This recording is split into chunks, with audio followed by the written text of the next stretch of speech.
Grateful believer in Jesus Christ who has overcome anger issues and being a workaholic. I currently struggle with depression and myself. My name is Barry. The woman next to me is God's chosen mate just for me, but I will let her introduce herself. Hey Barry, that's my friend. So I'm a grateful believer in Jesus Christ who's overcome drug addiction, low self-esteem, and anger issues. I currently struggle with anxiety, codependency, grief, and PTSD. And my name is Mary. Thank you. Nice to meet y'all. And this wonderful hippie man of mine is God's gift to me. And I'm so thankful that we get to do life together. Some of you who know us well probably think you know what our testimony is going to be about tonight. You have witnessed God's work in our family's life through the miraculous recovery and healing of our youngest son, Jacob. He's the handsome young man over there with the cute dimple sitting in the wheelchair. He suffered a traumatic brain injury 12 years ago yesterday, on August 10th, 2014. And he may be physically blind, but he sees through the eyes of Jesus as he inspires us to be better people daily. We could share for hours with you about the things God has done in our life through Jacob's accident and continued recovery. But tonight we want to share some things that God has done in the last month in our lives. Last week, for those of you that were here, you heard a lesson Jessica taught you guys on victory, right? Well, our story is about a mess that we hope will be a message. And we're thankful for every moment of our journey because God has shown up and shown out through all of it. 1 Thessalonians 5:18 says this, "Give thanks in all circumstances, for this is God's will for you in Christ Jesus." I don't understand why things happen sometimes, but I trust God. So that's all we need to do is understand. In all honesty, I didn't want to be up here doing this. I keep things to myself. I like to work in the background and sit on the back row, like the former Baptist in me. In fact, I'd rather be farther than the back row. I like to be outside the sanctuary in the coffee room watching the sermon on TV, drinking coffee. However, the Lord told me I had a story to tell, so in obedience, here I am to share it. I guess you could say I'm a loner. I have few friends, but don't hang out with the guy because I found it safer to be that way. The less people that know about you, the fewer chances you have of getting stabbed in the back, used, and hurt. Mary loves my long hair, but I am judged a lot by my looks, and people tend to shy away from me. We're used to sitting at the dinner table in church fellowship hall all by ourselves for years when our boys were young because nobody wanted to sit with us. I have more knife wound scars than I can count in my back, and the only true friend I really need is Jesus. He doesn't hurt me and is always there for me, even when I don't deserve him to be. Matthew 11:28 says, "Come to me, all who are weary and burdened, and I will give you rest." This verse is spoken by Jesus as an invitation to all who feel overwhelmed, exhausted, or weighed down. Jesus calls us to call to him for rest, relief, and renewal. For 20 years I drove a truck. I started out over the road and then eventually did local downtown Atlanta every day. Those are where my anger issues started, as car drivers are dangerous to big trucks and the stress of the job would cause me to get angry. This also led me to becoming a workaholic. I would get up every morning at 4:30, commute to the yard, and start working by 6 a.m. I would drive for 12 hours, then work 6 to 12 on the dock loading trucks to go out in the next day. I'd generally get home around 1 a.m., sleep for 3.5 hours, then get up and go back to work. I did this 7 days a week most weeks, and Mary was raising our two boys alone. Our oldest Matthew and youngest Jacob, because I was never home. I thought working all those hours providing for my family was what mattered most.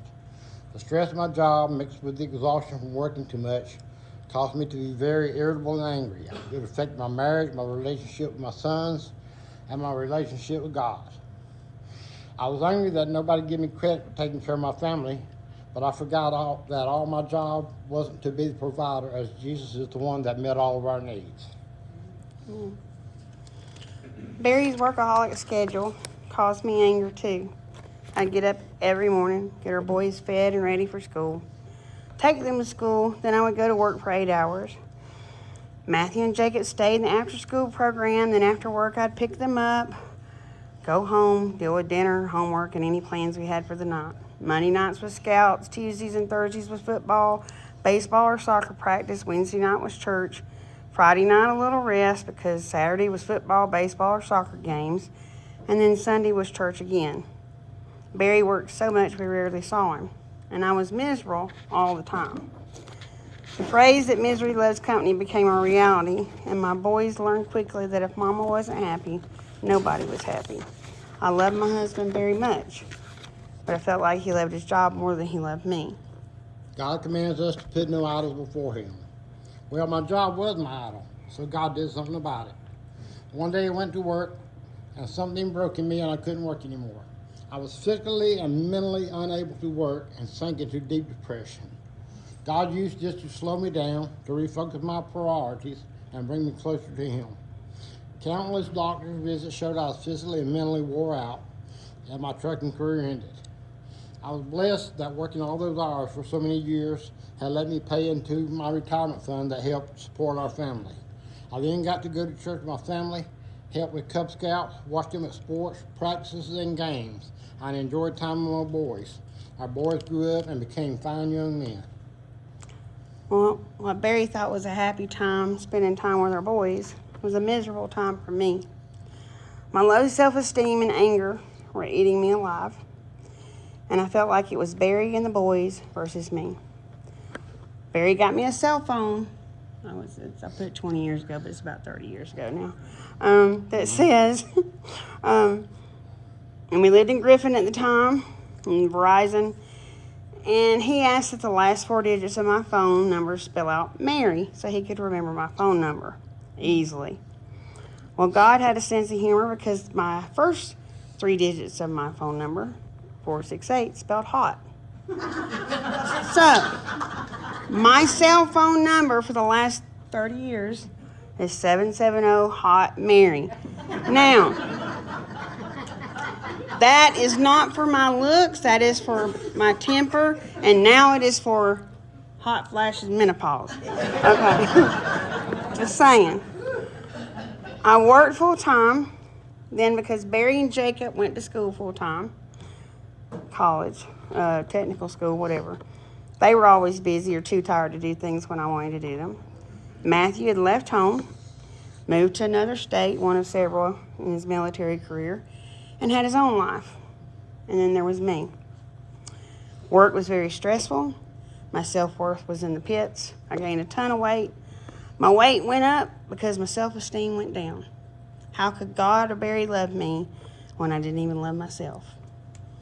Then God got my attention and put people in my life that loved me in spite of me and my issues. I cried out to Jesus, and it's amazing how your reaction can change your action. Celebrate Recovery started at North Point Church in 2012. Miss Kitty asked Mary and I to help serve, and we had a planned meeting before it started. I told her I would only help hand out bulletins and greet people. I didn't share my problems with people and wanted to keep it that way. I watched Mary have a new pep in her step. She loved going to small groups on Monday nights, and then I watched her go in through 12 steps and saw a big change in my wife. CR saved her and helped our marriage, but most important for me, it gave me a place to just be me and not be judged. I wasn't the only long-haired guy around, and people sat at a table with me. God knew we would need CR to help us through a life-changing journey, and he was right. Mary started teaching a 12-step ladies class in May 2014. On Sunday, August 10th, 2014, 12 years ago yesterday, I was at church while Mary was at work. My oldest son called me and told me that Jacob had been hurt on an ATV.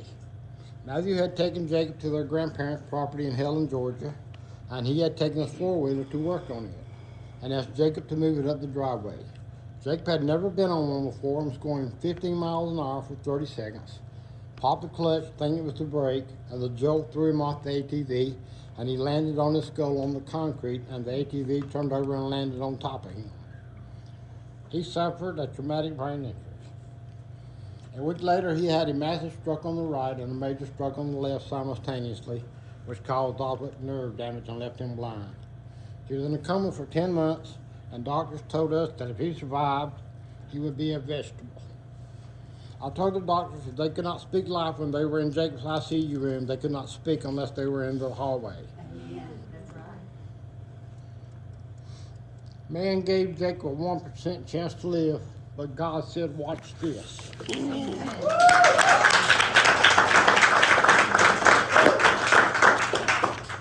2 Corinthians 5:7 says, for we live by faith and not by sight. That is our family motto. No matter what, we don't put God in a box, and even when we can't see him working, we trust and know that he is working, always working. Amen. Jacob was in a hospital 2 hours away from here, so it was a 4-hour round trip to go visit him and Mary, who stayed by his side and never left. I traveled back and forth to take care of our home and fur babies. Our wonderful church family has someone driving 4 hours every day for months to visit us, encourage us, and love us. God told Mary and I that he wasn't done with our son, and every Sunday I would go to the altar and cry out to Jesus on Jacob's behalf. Every Sunday, countless brothers and sisters would come pray with me and love me through the hardest time of my life. I love you. God knew I would need to fall back on what I had learned in my 12 steps of CR to get through Jacob's journey. And thankfully, my co-leader of the 12 steps I was leading with was able to finish the course with the ladies in our group. Just a side note, I'm leading another 12 step right now with a great co-leader, and we have an amazing group. I think it's my 5th one now. But as Barry said, he went every Monday night to CR.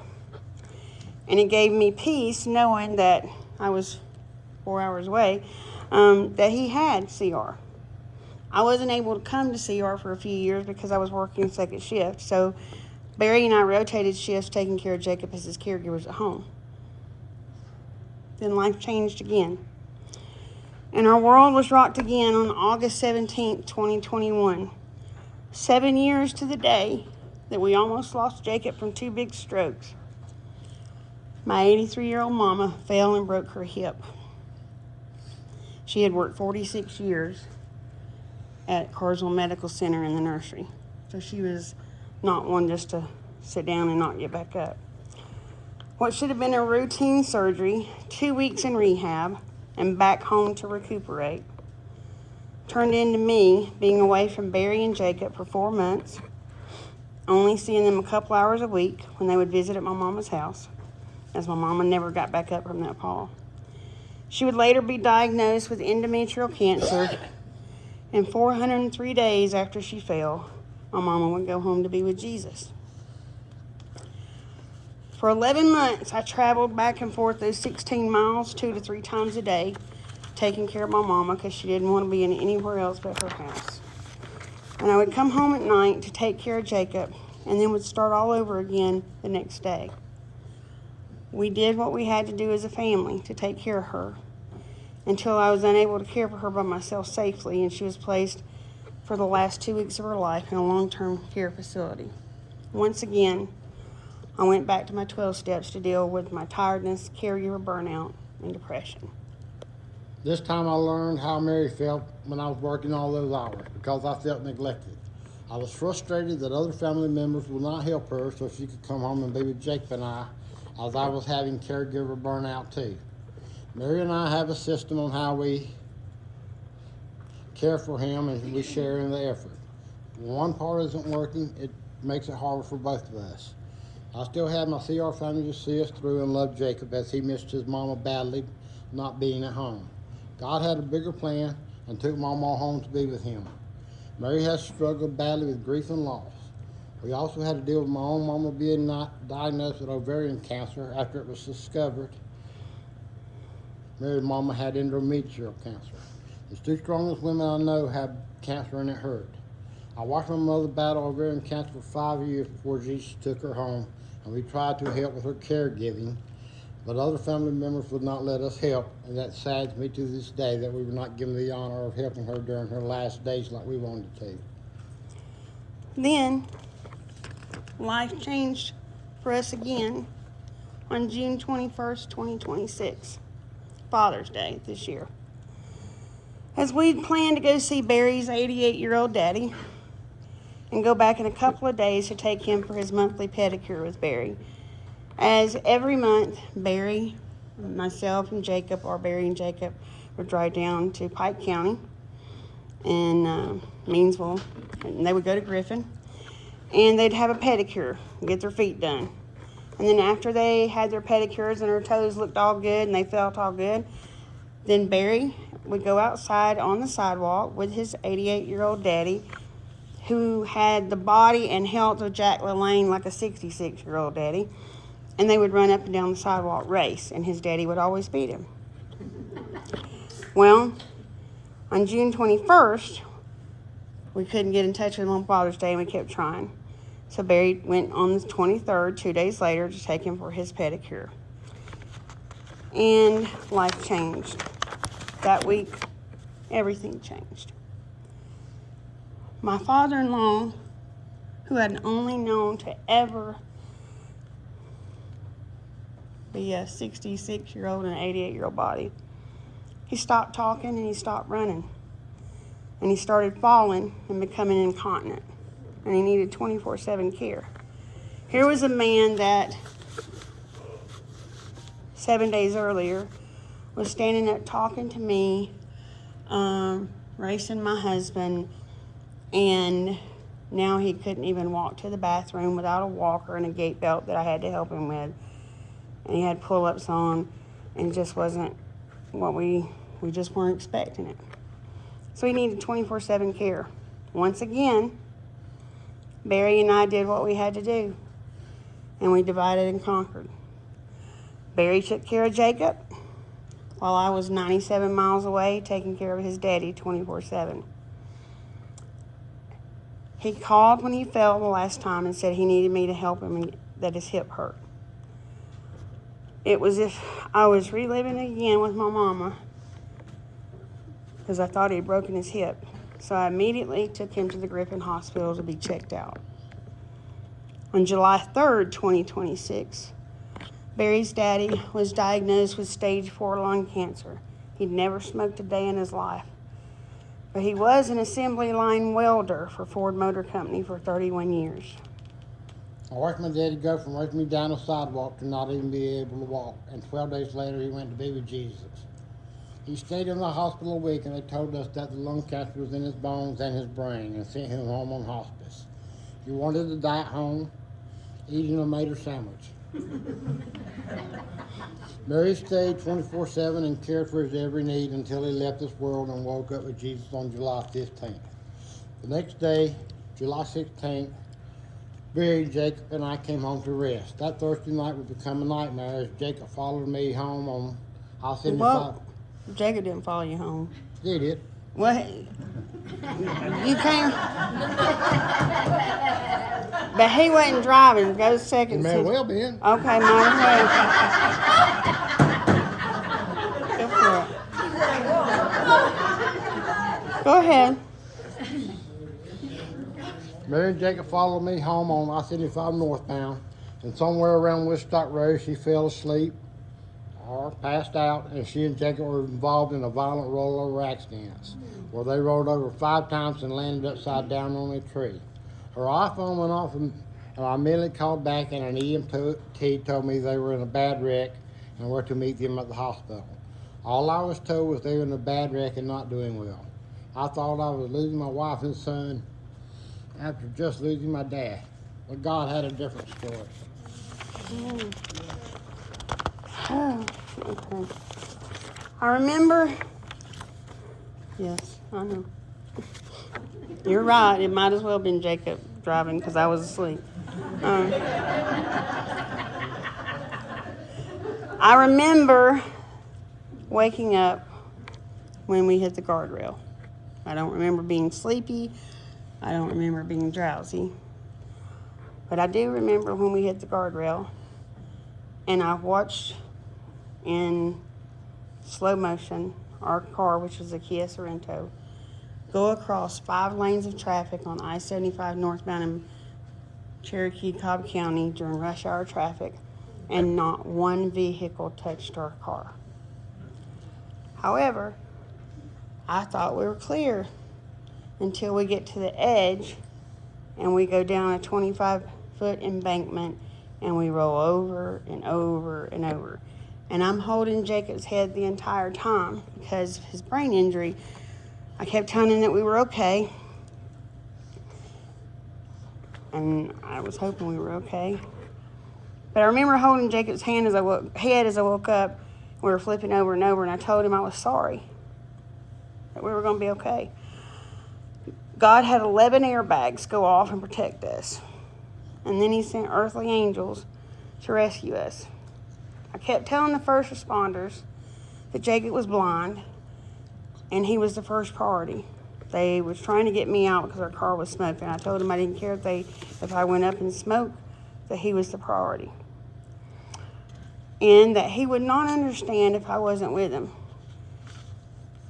And he always had to have either his daddy or I with him. So please let me stay with him. They would not. They put me in one ambulance and Jacob in another ambulance. And took us to Kennestone Trauma. And I did not do well with that because all I wanted to do was be with Jacob. And I remember they must have given me some kind of medicine to calm me down or knock me out. Because when I came to again, you were sitting in my room, and which was right across from Jacob's. And I kept asking you about Jacob, and you kept saying I was fine. But it was very hard, and it still is hard, because I would never have put anybody on the road in danger, and I especially wouldn't have put my son in danger. So I don't know what happened. Accidents happen. But a family member told me that I should never drive again because I almost killed Jacob. And they sent me this little meme with my car upside down, and very cruel thing. So I dealt with guilt and PTSD. Still do. But I know that God was in that story, because when we went to see our car the next day, God showed me who was in control. I already knew he was, because he always is. But the tow truck driver looked at Barry, and he didn't recognize us because he didn't know, because we had already been removed from the scene. And he's telling Barry how bad the truck, not truck, but the car is, how bad it is. And there's only 3 things that survived in that car. Barry's daddy's Bible, my Bible, well, 4. My computer halfway from the work, and then Jacob's wheelchair. But we couldn't get Jacob's wheelchair out because the battery had flown up into a tree. So they had to connect it to a hot box, whatever, to get it open to get it to string. But the tow truck driver told Barry, well, I hope your family's okay, because it took hours for me to get the car out, and I didn't think anybody was going to survive it. And here I was looking at him, and he thought, you were in the accident? I'm like, I was a driver. And he just couldn't believe it. You know, accidents do happen. And the defeated one was trying to tear me up with guilt and shame. And had I not cried out to Jesus to hold me in my pain, I don't know where I would be today, because I struggled. I cried for the grief of losing my father-in-law, for the accident that could have really hurt my son and didn't. Praise God, it didn't. Miracle number 2. And the doctors were amazed, as bad as our accident was. And trust me, they did every MRI, whatever. And, we were black and blue, up and inside down. But the only thing we came out with was bruises and sore muscles. We thought we were in the clear, and then the defeated one attacked again. This time it was hives breaking out all over the place over Mary. And the dermatologist could not figure out why, and still hasn't. Tons of steroid creams and pills later, Mary is meaner than ever. She had a rough time with that rash. It drove me crazy. Well, and still do, because they gave me, and you can see my arms, it's all hives, and so they gave me a cream for the itching that's full of steroids, and then they give you a pill that's full of steroids. Ladies, I'll just leave it like that. I'm not good. So, go ahead. Mary has also had a ton of PTSD from the rollover and making sure Jacob is okay. But I am here to tell you all that life is hard and it hurts bad sometimes. But let's be real, it really hurts sometimes. But we got Jesus, and he is bigger than any hurt we face. If you want to meet him, we'll be glad to introduce you to him. I am the way, the truth, and the life. John 14:6. With Jesus, life is good until you look down. When you keep your focus on him, he'll guide you through the storms of life and keep you crossing across the water. Celebrate recovery. And Jesus has rescued us from dark places, kept the light shining through the storms of our messy lives, and helped us to cope with our hurts, habits, and hang-ups with an attitude of gratitude. Hope is here, and his name is Jesus. If you don't know him, we'd be honored to introduce you, because he changed our lives, and he continues to change them daily. And we know he can change yours too. Thank you for letting us share.